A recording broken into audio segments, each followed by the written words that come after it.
yourself? Besides getting an Asian mole.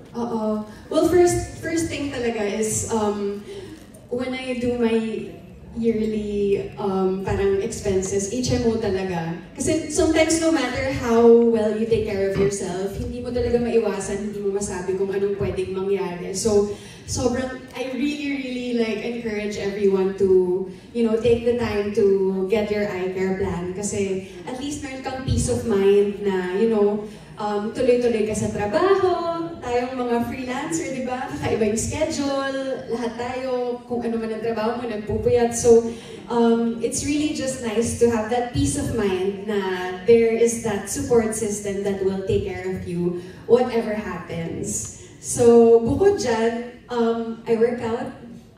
Yung workouts that I enjoy, yung mga parang hindi mo mamalayan na workout like tennis or paddle, Pilates, parang yun talaga yung key para sa akin. Something na na-enjoy mo and something you can do with friends or family. So yan din actually yung trick ko para mapa-workout yung tatay ko. Niyayaya ko siya na maglaro tayo, ganyan. Kasi it's those little things that really add up to your overall health.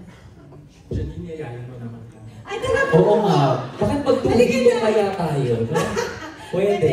Sa batch ko yung baba. Talaga po? Si Papa?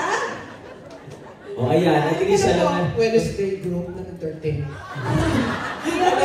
Kaya pala looks familiar kayo sa Ang daming references ni Sir Ronnie, simula pa lang sa speech niya. Kay Sharon Cuneta, Oo, Wednesday group, talagang. In fairness kay Sir Ronnie.